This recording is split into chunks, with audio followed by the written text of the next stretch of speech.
નમસ્કાર મિત્રો આપણે દિવસ અને દિવસે મોબાઈલ ફોન તો દરેક લોકો વાપરતા હોય છે, સોશિયલ મીડિયા જોતા હોય છે યા અનેક કારણસર મોબાઈલ હું માનું છું ત્યાં સુધી દરેક ઘરમાં એટલે કે દરેક લોકો વ્યક્તિ દીઠ મોબાઈલ છે એવું મારું માનવું છે. ઘણા લોકો પાસે બે ત્રણ પણ મોબાઈલ છે, પણ મિત્રો એમાં જે એડ જોવે છે એ દારૂની એડ હોય, ખાસ કરીને જુગારની જે એડો છે ને, ગેમ કે આ કરીને આટલું કમાઓ, આવું કરીને આટલું જલ્દી કમાઓ, આટલું બોનસ મળશે, આ ગેમ રમો, ઘણી બધી ગેમો અલગ અલગ પ્રકારની જે જાહેરાતો આવે છે, જે એડવર્ટાઇઝમેન્ટ આવે છે, અને એનાથી પ્રેરિત થઈને આજના યુવાનો એમનું ભવિષ્ય ખરાબ કરી રહ્યા છે. શોર્ટકટ પૈસા કમાવાની કોશિશ કરી રહ્યા છે અને એમાં ને એમાં દેવામાં પણ ડૂબી રહ્યા છે. ઘણા લોકો એવા મેં કિસ્સા સાંભળ્યા છે કે જે ગેમો રમી રમીને બરબાદ થઈ ગયા છે, જમીનો વેચી દીધી છે.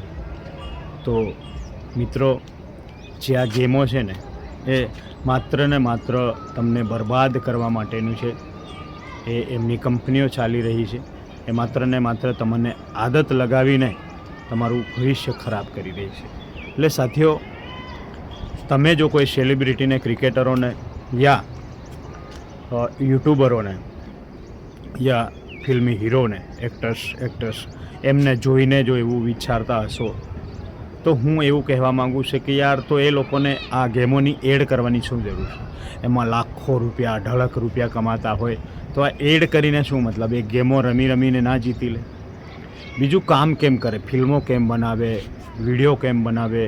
જે યુટ્યુબરો છે એ વિડીયો કેમ બનાવે? બીજા ફિલ્મો જે હીરાઓ છે એ કામ કેમ નથી કરતા? એ કામ કરવાનું બંધ કેમ નથી કરતા?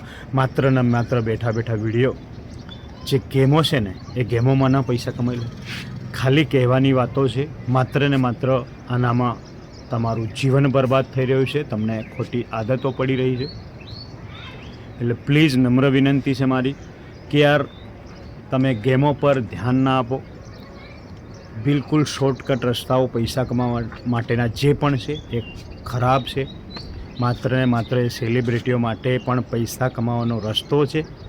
એટલે દોસ્તો, તમે જો કદાચ આ ખરાબ આદતને અપનાવી લીધી હશે ને તો તમારું જીવન બરબાદ થઈ જશે. હા, તમે શરૂઆતમાં જ્યારે રમો છો ત્યારે થોડા ઘણા પૈસા તમને લાલચ આપવા માટે એ સોફ્ટવેરમાં જ આ બધું અપડેટ કરેલું હોય છે. બધી ગેમો સેટ કરેલી હોય છે. તમે થોડું ઘણું કમાઓ, તમને લાલચ આપે, પછી ક્યારે પણ નહીં કમાઓ. અને આજ સુધીમાં જે ગેમો રમીને, આ જુગાર રમીને ક્યારે પણ લોકો ધનવાન નથી બન્યા મિત્રો. એ નોટ કરી લેજો. જેટલા પણ લોકો ઉદ્યોગપતિઓ હોય યા ધનવાન લોકો જે બેઠા છે ને, એ મહેનત કરીને એમની કંપનીઓ ચાલી રહ્યો છે, એમના બિઝનેસ ચાલી રહ્યા છે, યા કંઈક ને કંઈક કાર્ય કરી રહ્યા છે હાર્ડવર્કથી. બાકી ગેમો રમીને આજ સુધી તમે ના સાંભળ્યું હશે કે કોઈ કરોડપતિ બની ગયો, અને એ જોયું હશે તો માત્ર ને માત્ર ખાલી ખોટી અફવાઓ હશે. અને તમે ક્રિકેટરો હોય કે જે યુટ્યુબરો યા સેલિબ્રિટીને જઈને જો આ રસ્તો અપનાવી રહ્યા છો ને, તો મિત્રો એ માત્ર ને માત્ર એમનું પૈસા કમાવાનું સાધન છે.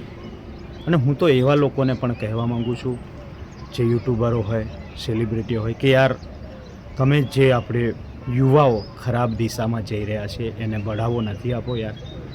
આટલું છોડી દેશો તો શું ફરક પડશે? આપણું કામ છે યાર મોટિવેશન લોકોને આપવાનું, સારી દિશામાં લઈ જવાનું, સારા કાર્યો કરવાનું. માત્ર આ જ રસ્તો નથી. હું વારંવાર કહું છું કે યાર, આ ગેમોનું હોય, સાથે એમ પણ કહે કે તમારી જવાબદારીઓ સાથે રમો. પણ મિત્રો, કદાચ તમે આ છોડી દેશો તો તમને ખાવા નથી મળવાનું.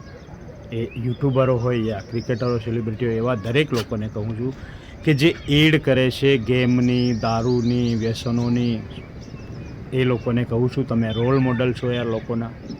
ખરેખર તમારે ધ્યાન આપવું જોઈએ. અને આ ગેમો ખાસ કરીને અત્યારે જે નીકળ્યો છે ને, એ ગેમો જ યાર ખાસ કરીને યુવાઓને બરબાદ કરી રહી છે. જે રીતે વ્યસન બરબાદ કરી રહ્યું છે ને, એ રીતે આ ગેમો પણ બરબાદ કરી રહ્યા છે. ઘણા લોકોની જિંદગીઓ લઈ લીધી છે આ ગેમે. તમે સોશિયલ મીડિયામાં અવારનવાર જોતા પણ હશો, સાંભળતા પણ હશો મિત્રો. એટલે મારે કંઈ ખાસ કહેવાની જરૂર નથી, પણ સાવધાન રહો, સતર્ક રહો અને આ ગેમોથી દૂર રહો. Bye bye.